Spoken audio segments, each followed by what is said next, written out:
Hey, welcome back to Two Super Guys Trade Stocks. I'm Dylan.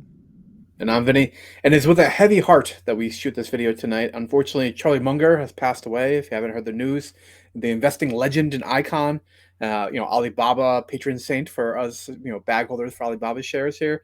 We just wanted to do this quick video to kind of share the news and share a couple of Charlie's famous sayings about, what it's like in business and in life, and living to 99 and being worth almost $3 billion, at least on public estimates. It's achieved a lot of things in his life. Don't forget he was a World War II veteran, serving in the U.S. Air Force during World War II.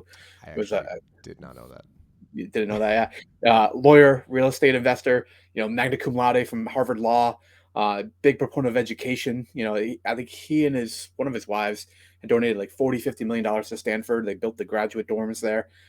He's a big fan of lifelong learning and really embody that. And it's something that like I personally try to imbibe as well, is to always be learning and improving daily. So I don't know, Dylan's got a couple of his cherry pick quotes here that he wanted to throw in the video. Yeah, they're pretty interesting. If you guys have followed this channel, we've been doing videos on this guy for a very long time. But there was three that I thought were kind of cool. One was lifelong learning is paramount to long-term success, and just to echo that, there's just not many 99-year-old guys who have apparently just zero cognitive impairment. I'm not saying that there's no such thing. Obviously, it can happen. But obviously, as we know, as humans age, you are more and more susceptible to having cognitive decline. And our guy did not. If you watched any of his stuff, like any of his annual meetings, he was fine. He Yep, he was, was still publicly speaking up until months ago. So, yeah. very, Um, very recent. there's two that were my favorite. It was every time you hear EBITDA, just substitute it with bullshit. That's pretty solid.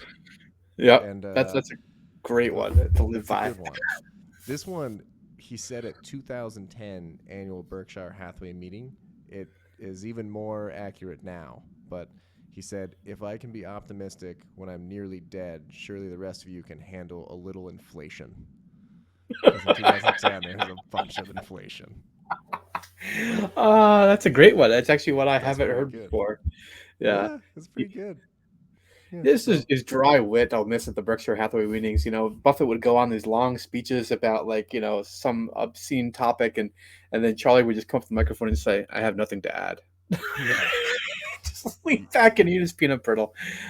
He talked about how he's like, I used to get a little whimsical and think about the good old days and how I wish I was still 90. That was a great Nice. Munger quote. There was another one talking about how he was like, at my age, when you wake up in the morning, it's a good day. And you wake up and nothing new hurts, that's a great day. Oh, jeez. Yeah.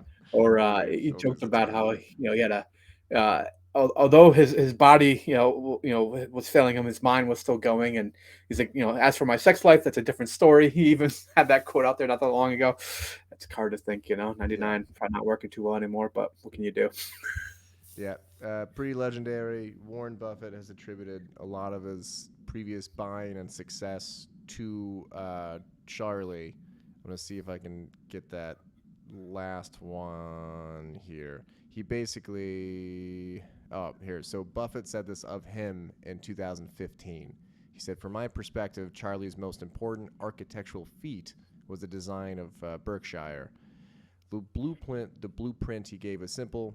Forget what you know about buying fair businesses at wonderful prices. Instead, buy wonderful businesses at fair prices." The best example of this is probably Apple, because, man, Fantastic what a business, buy. fair price was when he bought it. Yeah. Even one of the articles talked about See's Candy, who's actually it's right here. Yeah, See's Candy. This is the old Buffett one.